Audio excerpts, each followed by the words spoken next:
विधायक जी, अभी के डेट में अगर हम बात करें तो काफ़ी टेक्नोलॉजी हाईटेक हो चुका है हिंदुस्तान और डिजिटल हो चुका है। आप अपने विधानसभा में, अपने प्रदेश में कौन-सी ऐसी बदलाव मतलब 2024 तक देखना चाहते हैं, जो आप खुद करना चाहते हैं? देखिए भैया, जब आपके दोनों सरकार नहीं रहता है, अभी तो हम दोनों जगह फेल है। तो हम कोई टेक्नोलॉजी के लिए हम बात रखते हैं, तो अभी तो मांगना है दूसरे से। अभी आप देख रहे हैं ना, कर्जकर्ता बहुत बेचैनी में है। 2 करोड़ रुपया कोरोना में नीतीश जी ने वापस ले लिया। 1 करोड़ रुपया अगर है आपको फंड, तो आपके पास 33 पंचायत है, 33 या 99, एक शौचालय भी नहीं बन पाएगा गांव में। और एक पंचायत में कम से कम 10 गांव है।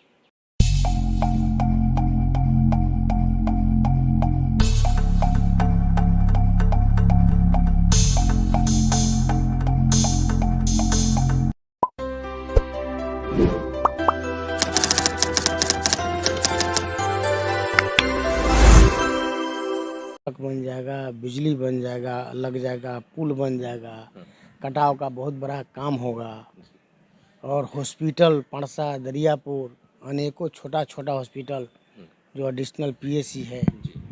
हमने तो बहुत तरह के आप देखिएगा, पंचायत सरकार भवन, कृषि भवन, हम तो जितना बना, हरदिया चौक में सड़क, मटककरा मटचिला में जो कभी सपना में भी नहीं सोचता था कि वहाँ भी सड़क का कोई उत्पत्ति कर सकता है।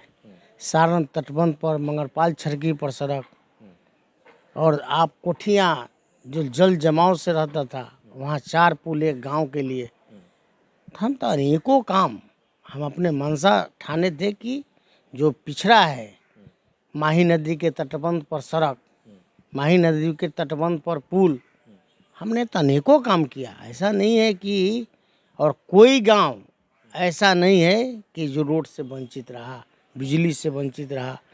तो हम लोग जोड़ने का काम किए लोगों को। अच्छा विधायक जी, एक चीज़ जो लोगों के जनता का ये सवाल है कि विधायक जी जो हैं ज़्यादातर जो वक्त है अपने क्षेत्र में बिताते हैं। 2024 का जो चुनाव है लोकसभा का, वो भी काफ़ी नज़दीक आते जा रहा है और परसा विधानसभा के आप अभी एमएलए हैं। और छपरा में अगर हम बात करें सारण डिस्ट्रिक्ट की, तो वहाँ पे जो लास्ट ईयर जो प्रत्याशी थे चंद्रिका राय जी थे, जो आरजेडी से थे, बीजेपी से थे राजीव प्रताप रूढ़ी जी थे। अभी अगर देखा जाए तो करंट में कोई ऐसा, मतलब लोगों का यही कहना है कि जो जनता की बात करता है, जनता के बीच में रहता है, हम उसको नेतृत्व करेंगे, उसको हम इलेक्ट करेंगे। क्या लगता है किस तरीके से मोनोपोली बना है इस बार? देखिए भाई, वो सब हम लोग के नेता हैं, लालू जी जी। और तेजस्वी जी। टिकट उनको देना है, उनको बांटना है, कौन आदमी जो उनका सक्सेस करेगा, जिला में किनका बात व्यवहार रहा है। कारण कि वोट ऐसे नहीं मिलता है, हम लोगों को तो सारी जाति के लोग, बिल्कुल। एक जाति नहीं। भाई समीकरण तो था ही, लेकिन उच्च जाति के लोग, जिसको लोग भुंजार बोलते थे, ब्राह्मण बोलते थे, राजपूत बोलते थे, कायस्थ बोलते थे, यहाँ तक कह दे आपको कि कुर्मी जाति के लोग भी हमको मत देने का काम किया। तो विधायक जी, एक सवाल ये भी उठता है कि आप अपने विधानसभा में हर एक कास्ट के लोगों से वोट ले पाते हैं, तो सारण डिस्ट्रिक्ट काफ़ी बड़ा डिस्ट्रिक्ट है। लोकसभा की अगर सीट की बात आती है, अगर आपको अगर सीट मिलता है, तो बाकी के जो समुदाय के लोग हैं उनको कैसे आप मतलब कह सकते हैं, कैसे उनको मोनोपोली करेंगे, कैसे उनको समझाएंगे अपनी चीज़ों को, क्योंकि आप परसा विधानसभा के लोगों को तो समझ चुके हैं। बाकी के जो डिस्ट्रिक्ट मतलब बाकी के जो विधानसभा के लोग हैं जो फॉरवर्ड कास्ट के हैं, उनको कैसे आप समझाएंगे कि हमें आप वोट दें, कैसे अपनी चीज़ों को रखेंगे सामने? देखिए, मामला वहाँ बनता है कि एक जगह के वातावरण से सब जगह वातावरण बनता है। बिल्कुल सही है। तो परसा जो एकदम नीचे था, उपेक्षित था, बथुई के लोग कभी लोग नहीं जानता था, और आपको बलिगांव के लोग कभी नहीं लोग सोचा होगा, अन्याय के लोग, कि हमारे चारों तरफ से हमारे जाल बिछेगा रोड का। जी। समझे ना। और बोले था कि अनेकों, ऐसा कोई गांव नहीं है। हमने बड़ा बड़ा बोल्डर का भी काम करवाया, तुर्की हो, बेलौर हो, कोनवा हो, चाहे जहां भी लगा कि होना चाहिए, जी। तत्पर होकर हम लोगों ने काम किया। जी। एक जमाना था, आपको बतला दे, कि चौंवर के इलाके में लोगों को गेहूं नहीं होता था, लेकिन उस समय माननीय एमपी थे लाल बाबू राय जी, उनसे हम फंड लेके आज जो गेहूं का जो भंडार देख रहे हैं चंवर के इलाके में, जी एक नाला था जो ओपन था, जिसमें कल हमारा क्वेश्चन भी हुआ है, कल मंत्री आश्वस्त भी किए हैं कि उस नल्ले को हम बढ़िया से बना के, और कनाल है आपका शिकारपुर के और दरियापुर जो नहर है उसमें, और जो बचेगा और भाग जो गोलापुर है उसमें हम लोग पानी को गिराने का काम करेंगे। क्योंकि चौड़ के इलाके का पानी निकलने में प्रॉब्लम होता है, तो लोगों को कठिनाई होता है गेहूं की खेती करने में, चाहे राई सरसों का खेती करने में। तो कल मंत्री का आश्वासन हुआ है कि बौधा नहर जो नाला है, बौधा नाला नहीं कहिए बल्कि नदी लोग पहले बोलते थे, उसको चलते हुए हम लोग शोभे परसा से जो अपना क्षेत्र है वहाँ से लाते हुए मारड़ होके और उसको हम लोग गंडक नदी में बढ़िया से दोनों तरफ से सफाई करके 4-5 फीट नीचे डाउन करके उसको बना के, इसमें कि एक बार में पानी अगर नहर खोल दिया जाए, गेट खोल दिया जाए तो एक बार में नदी में पानी चल जाए, जिससे किसान लोगों को बहुत बेनिफिट मिलेगा। जो बाढ़ वाली जो समस्याएं थी, समझ, हाँ, यही आश्वासन भी कल मिला है। कल सब लोग तो देखते रहते हैं, आजकल तो ऐसा नहीं है, दूरदर्शन के माध्यम से तो कल आया था क्वेश्चन, जिसमें आश्वस्त किए हैं माननीय मंत्री संजय झा जी ने कि हम उस काम को प्राथमिकता पर कराएंगे। अगर विधायक जी मंत्री जी की अगर बात करें तो हमारे प्रदेश के जो मुखिया हैं नीतीश कुमार जी, मुख्यमंत्री भी हैं, उनको ऊपर आए दिन कुछ ना कुछ अटैक हो जाते हैं। अभी कुछ दिन पहले की बात है कि उनको किसी लड़के ने जाकर उनके पीछे से उनके ऊपर हाथ छोड़ दिया। इस घटना को आप कैसे देखते हैं? नहीं, देखिए ये सब तो पागलपन है।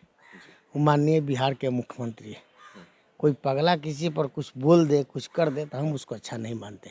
वो हमारे, देखिए जो है बिहार के मुख्यमंत्री, इस पर हमको टिप्पणी नहीं करना चाहिए, और जो किया है वो गलत किया है। अच्छा विधायक जी, एक चीज़ और लोग कह रहे हैं कि ये हो सकता है कि प्लान्ड है, उन्होंने करवाया है, क्योंकि जब लड़का जब जा रहा है सामने से तो सिक्योरिटी गार्ड उसको रोक भी नहीं रहा है। नहीं, तो उसमें देखिए, उसमें तो सिक्योरिटी फेल्योर है, माननीय मुख्यमंत्री हैं तो वहाँ कैसे कोई चल जा रहा है, तो जा रहा है, लेकिन इसकी समीक्षा खुद वे लोग कर रहे हैं, हमको उस पर नहीं बिंदु पर बात करना है, कारण कि जो हुआ है गलत हुआ है। अच्छा विधायक जी, एक चीज़ और जानने की कोशिश करेंगे कि बिहार में जो राजनीति है कभी भी कुछ भी हो जा रहा है। अगर हम बात करें मुकेश सहनी जी की, उनके पार्टी के 3 विधायक जो हैं वो बीजेपी में जाके मिल चुके हैं, और मुकेश सहनी जी को अपने मंत्री पद से इस्तीफा भी देना पड़ गया है। किस तरीके से देखते हैं इस चीज़ को? देखिए, मुकेश सहनी का जब उस समय ही तेजस्वी जी के छोड़ के आए थे, तो बीजेपी ने यही तय किया था ना कि आप पार्टी के रहिएगा लेकिन कैंडिडेट मेरा होगा, तो उससे वो आशा कैसे करते थे। जब मौका मिला तो वो लोग भाजपा में चला गया, वो तो भाजपा का लोगो था, और मुकेश सहनी खाली हैं अभी। उनको तो जो समीकरण ढूंढना चाहिए उस समीकरण को नहीं ढूंढ पाए, वो दूसरे जगह चले गए, तो उनसे उनको खुद क्षति हो रहा है। अभी चुनाव लड़ रहे हैं ना भाई बोचहा में, देखिएगा उनका जमानत भी नहीं बचेगा जो स्थिति। अच्छा बिहार में अभी एमएलसी चुनाव का काफ़ी देखा जाए दौर शोर चल रहा है, आप भी काफ़ी क्षेत्र में एक्टिव हैं। क्या लगता है इस बार कितनी सीटें लेके आ रही है आपकी पार्टी एमएलसी के दौर में? देखिए, अब कहा हम दूसरे जगह का तो बात नहीं करेंगे, लेकिन सारण जिला के निश्चित रूप से आपको बतला दें कि हम लोग को जो कैंडिडेट हैं लालू जी और तेजस्वी जी के, सुधांशु रंजन निश्चित रूप से जीतने का काम करेगा। अच्छा विधायक जी, अभी के डेट में अगर हम बात करें तो काफ़ी टेक्नोलॉजी हाईटेक हो चुका है हिंदुस्तान, और डिजिटल हो चुका है। आप अपने विधानसभा में, अपने प्रदेश में कौन सी ऐसी बदलाव मतलब 2024 तक देखना चाहते हैं जो आप खुद करना चाहते हैं? देखिए भैया, जब आपके दोनों सरकार नहीं रहता है, अभी तो हम दोनों जगह फेल हैं, तो हम कोई टेक्नोलॉजी के लिए हम बात रखते हैं तो अभी तो मांगना है दूसरे से। अभी आप देख रहे हैं ना कि कार्यकर्ता बहुत बेचैनी में है। 2 करोड़ रुपया कोरोना में नीतीश जी ने वापस ले लिया। 1 करोड़ रुपया अगर है आपको फंड, तो आपके पास 33 पंचायत है, 33 या 99, एक शौचालय भी नहीं बन पाएगा गांव में, और एक पंचायत में कम से कम 10 गांव है, और हर गांव का डिमांड है। तो हम लोग को जबले अन्य जगह से नहीं जुड़ेंगे, अन्य योजना से, जैसे हम लोग पीडब्ल्यूडी का हो, आरईओ का हो, इरिगेशन का हो, भवन निर्माण का हो, मुख्यमंत्री सेतु का हो, सड़क का हो, माने अनेक जगह से जबले हम लोग जाल नहीं बिछाएंगे, नगर में नगर पंचायत का हो, तो हम लोग कोई विकास का काम नहीं कर पाएंगे। इसलिए हम लोग तत्पर रहते हैं। खुद अपने हम किरानी के यहाँ जाते हैं। कल ही RWD और PWD से लेके सब विभाग में गए। क्या होता है जाने से कि बिना गए हुए सेक्रेटरीट में कोई काम करने वाला आपको नहीं मिलेगा। तो हमने तो कल प्रिंसिपल सेक्रेटरी लोगों से भी बात की जाके। जाने का दूसरा प्रभाव होता है, मान लें कि हम किसी के यहाँ चल जाए, मेरे क्षेत्र का कोई काम हो जाए, तो इससे बढ़िया कोई काम नहीं हो सकता। अच्छा, बिहार में अभी देखा जाए तो सबसे ज़्यादा अगर किसी चीज़ों पे अगर फोकस किया जा रहा है तो वो शराब माफिया कह सकते हैं, दारू माफिया कह सकते हैं। इस पे काफ़ी नीतीश कुमार सक्रिय होकर कदम उठा रहे हैं। फिर भी देखा जाए जिस हद तक जो काम होने चाहिए थे वो नहीं हो पा रहे हैं। तो किसकी फेलियर मान रहे हैं इस बार? नहीं, इसमें तो भूल हुई है। देखिए, अभी शराब कहीं अब जहाँ खोजिएगा शराब मिलेगा। उसमें क्या है कि जो शिक्षा लेने वाला बाल बच्चे थे, लड़के थे, वो भी उसमें चले गए हैं 2 नंबर काम करने के लिए। और शराब माफिया आपका कौन पकड़ा रहा है? गरीब पकड़ा रहा है। जो गरीब जो दिन भर काम करता है, कहीं बैठ के कुछ तारियों पी लिया, तो थाना प्रभारी जाके उसी को पकड़ के लाता है। जब इनके पास चौकीदार है तो इनको जानकारी नहीं है कि शराब का काम कौन करता है।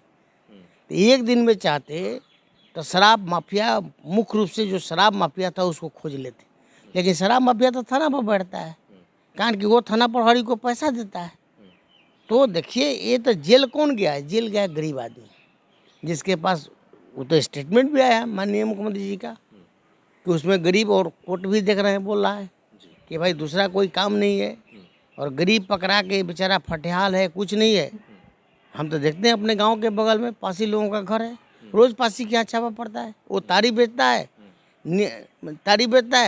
नहीं भाई तू दारू बेचता है, तुम चलो। अब वहाँ जो बैठा हुआ है सब पकड़ा के चला गया। तो ये स्थिति है, तो गरीब का न्याय नहीं मिल रहा है। हम लोग गरीब के पक्षधर हैं। आप शराब माफिया को धरते और उसको जेल भेजते तो बहुत खुशी होता, लेकिन शराब माफिया खुलेआम घूम रहा है।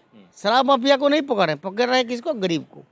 तो इसके हम विरोधी हैं। अच्छा विधायक जी, जाते जाते सदन में तो आप हमेशा आवाज़ उठाते हैं सरकार के जो नीतियां हैं, जो गलत नीतियां उसके खिलाफ।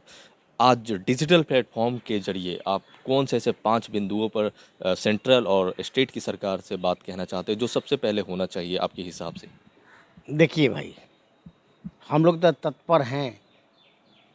जैसे आप एगो बात समझ लीजिए, माही नदी पर 2005 के बाद हम लोग रोड बनाए थे। उसका टर्म नहीं पूरा था, 5 साल दूसरे आदमी MLA थे जो बिहार सरकार में मंत्री थे, लेकिन उसको कोई देखने वाला आदमी नहीं मिला। हम लोग आज लगे हुए हैं, प्रिंसिपल सेक्रेटरी से अनुरोध किए और माननीय मंत्री से कि भाई वो ठीक है इरिगेशन बना था, इरिगेशन अभी नहीं मरम्मती करने के चक्कर में, तो आप RDO से करिए। और RDO ने टेकअप कर रहा है। इस ढंग का जो पिछड़ा हुआ है, कुछ जगह जैसे बथुई में एक सड़क छूट गया है, तो हम लोग चाहते हैं कि इस सब चीज़ को करके और हॉस्पिटल जो है उसको हम लोग को हाईलाइट करना चाहिए। जैसे देखिए, दरियापुर और परसा मुख्य हो गया। अभी कोई एक्सीडेंट होता है, चाहिए होता है, गोपालगंज का, मोतिहारी, बेतिया से लोग अब परसे होके आ रहे हैं पटना जाने के लिए। तो हमने अनुरोध सरकार से किया है, इसको हाईटेक बनवाइए। कोई इमरजेंसी होता है, और एक बहुत गलती होता क्या है कि सब सामान रहते हुए डॉक्टर लोगों ने तुरंत ट्रांसफ़र कर देता है, हाथ टाड़ देता है। अगर वो अपने बढ़िया से इलाज करना चाहे तो कर सकता है, लेकिन इलाज नहीं करता है, वो रेफर लिख देगा तुरंत PMCH। तो गरीब आदमी रेफर होता है तो उसको कहता है कि एम्बुलेंस वाला PMCH ने ले जाके प्राइवेट में रख देता है, कभी 8 लाख 10 लाख। एक हाईटेक हॉस्पिटल जरूर होना चाहिए हम लोगों के बीच में, परसा विधानसभा में। उसमें हम लोग समीक्षा भी कर रहे हैं कि कहीं जगह हो तो इसको किया जाए कि उसको सब सुविधाओं से लैस किया जाए। कुछ मित्र साथी बाहर के हैं, उनसे भी बात कर रहे हैं कि एक बढ़िया अगर हॉस्पिटल खुल जाए परसा दरियापुर के बीच में कहीं, तो हम लोग को बहुत बेनिफिट मिलेगा। जो हमारा बाहर में जाके लूट रहा है लोग, अरे हमारे क्षेत्र के जो कोई होगा तो उसको हम कुछ कहेंगे तो जरूर सुनेगा ना हम लोग बात।